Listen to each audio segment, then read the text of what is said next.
Hey there lovely people from YouTube, it's me again, Mambo Master Kong.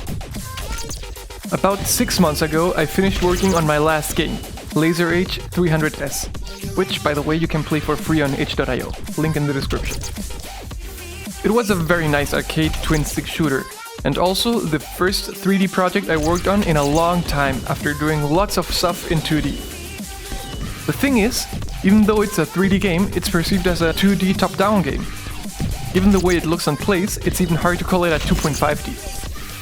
So after working on it for a while and finally publishing the game, I was hungry for a new project that I could properly 3Dify. Lots of stuff and many concepts crossed my mind, but before I could go any deeper into any of them, I came across this video. The beauty of this tree caught my eye, and I instantly dropped everything else I was doing and downloaded Blender. After I made the tree, it looked a bit too simple and lonely, so I made a custom toon shader for it. Then some grass, some rocks, a stream of water, and before I realized it, I had a whole environment in this very nice scene, which is the one you've been seeing in all my videos until now. Sure, it was still an incomplete scene, but I felt I had the fundamental building blocks to make something very cool. At that point, I decided to document my progress in a devlog, so I went back to redo some of the assets, recorded the creation process, and the nameless Ghibli project was finally born. There, all caught up.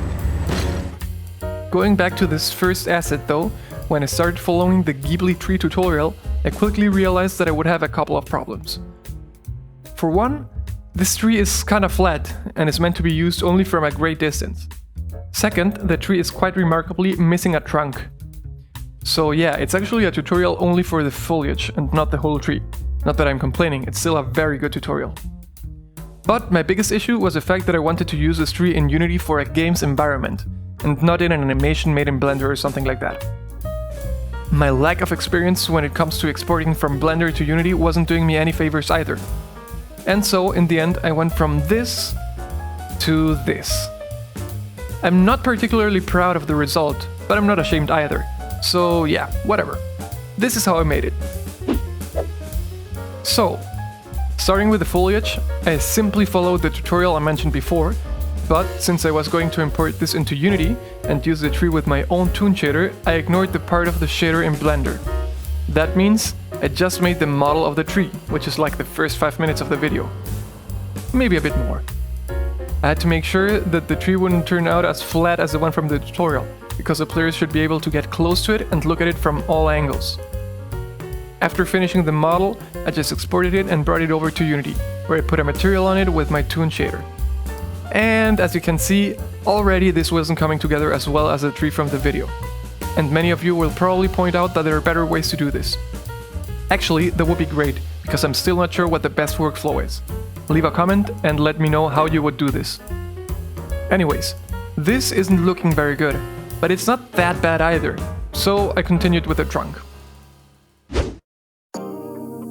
Here I had to make some improvisations, because as I mentioned before, the tree from the Ghibli tutorial was notoriously missing a trunk, and I obviously needed one.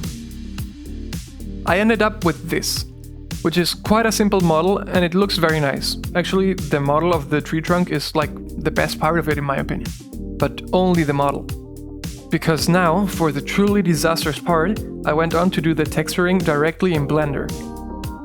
And not that Blender is that bad, I think that you can actually do some quite good stuff there, but I just used the paint tool. Take into account that this was my first time ever texturing a model, and I pretty much had no idea what I was doing at this point. Not that I'm an expert now or anything. So yeah, I started painting by hand on the texture and on the model, using only the regular brush and the smear brush. Then after a while I finally got this terrifying texture. Yeah, it's not looking good. Then I exported everything and went on to Unity. In Unity I started stitching everything together into a prefab, and then I just placed my tree on this hill, and there you have it. This is my Ghibli tree in all its glory. One of the things that I have often said about my assets is that they look kinda nice, but that I like to polish them up later in development. When it comes to this tree though, I think I'll just have to completely remake it. Because look at it. Especially the texturing, it's just not good. There's a free tool that I recently discovered that I think can help me a lot when it comes to upgrading the look of all my assets. Of course, I'm talking about Quixel Mixer.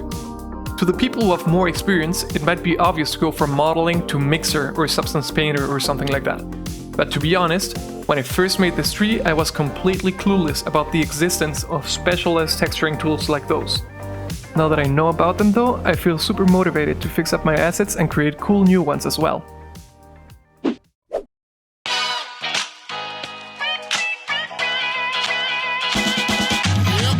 So, as I was saying before, the whole scene you see before you right now is the same one I had when I first decided to make a devlog and started uploading the videos to YouTube. Except for the color of the grass texture. That one I changed when I made the episode on the grass. So until now, for me, this devlog has been about going back and showing you the process I had already made. But today, that all changes. From now on, I'll be showing you the progress of the game as I make it, which is much more exciting to me. Incidentally, I've also only shown you environment art, because that's the one thing that I had done when I first started the devlog. But the graphics and the visual aesthetic are not the most important thing of a game, although they're close. The thing that makes a game great is the game itself. The gameplay, the mechanics, the systems, and so on. And this is what I'm gonna be talking about in the next episode.